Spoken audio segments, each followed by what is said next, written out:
ಇನ್ನು ಬಂಡೀಪುರದಲ್ಲಿ ರಾತ್ರಿ ವೇಳೆ ವಾಹನ ಸಂಚಾರಕ್ಕೆ ಅನುಮತಿಯನ್ನು ಕೊಡಬೇಕು, ಅವಕಾಶ ಮಾಡಿಕೊಡಬೇಕು ಅನ್ನೋ ವಿಚಾರ. ಬಂಡೀಪುರದಲ್ಲಿ ರಾತ್ರಿ ಸಂಚಾರ ನಿಷೇಧವನ್ನು ತೆರವು ವಿವಾದ ಏನಾಗಿತ್ತು, ಇದಕ್ಕೂ ಕೂಡ ಮೈಸೂರಿನಲ್ಲಿ ಸಿಎಂ ಸಿದ್ದರಾಮಯ್ಯ ಅವರೇ ಸ್ಪಷ್ಟನೆಯನ್ನು ಕೊಟ್ಟಿದ್ದಾರೆ. ಈ ಪ್ರಸ್ತಾವನೆ ಮಾತುಕತೆ ಯಾವುದೂ ಸರ್ಕಾರದ ಮುಂದಿಲ್ಲ. ಡಿಕೆಶಿ ಯಾವ ಅರ್ಥದಲ್ಲಿ ಹೇಳಿದ್ದಾರೋ ಅವರನ್ನೇ ಕೇಳಿ ಅಂತ ಸಿಎಂ ಹೇಳಿದ್ದಾರೆ. ಅಂದರೆ ನಿನ್ನೆ ಡಿಕೆಶಿ ರಿಯಾಕ್ಟ್ ಮಾಡಿದಾರಲ್ಲ, ನಾವು ಎರಡೂ ರಾಜ್ಯಗಳು ಕೂತು ಚರ್ಚೆ ಮಾಡ್ತೀವಿ ಅಂತ, ಅದಕ್ಕೆ ರಾತ್ರಿ ಸಂಚಾರವನ್ನ ಮತ್ತೆ ಅವಕಾಶ ಕೊಡುವಂತ ಸಾಧ್ಯತೆಗಳಿದೆ. ಅದೇನು ಆ ಥರದ ಪ್ರಸ್ತಾವ ಇಲ್ಲ, ನಮಗೆ ಆ ಥರದ ಚರ್ಚೆನೂ ಆಗಿಲ್ಲ, ಪ್ರಸ್ತಾವನೂ ಇಲ್ಲ.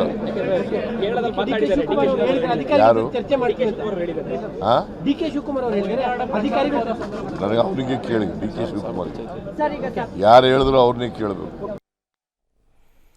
ಓಕೆ, ಇದು ನಮ್ಮ ರಾಜ್ಯ ಸರ್ಕಾರದ ಮುಂದೆ ಪ್ರಸ್ತಾವನೆ ಇಲ್ಲ. ರಾತ್ರಿ ಹೊತ್ತಲ್ಲಿ ಪ್ರಾಣಿಗಳು ಸ್ವಚ್ಛಂದವಾಗಿ ಓಡಾಡಲಿ ಕಾಡಲ್ಲಿ ಅನ್ನೋ ಕಾರಣಕ್ಕೆ ವಾಹನಗಳನ್ನು ನಿಷೇಧ ಮಾಡಿದರು, ವಾಹನ ಪ್ರಯಾಣ ಅದನ್ನು ತೆಗೀರಿ ಅಂತ.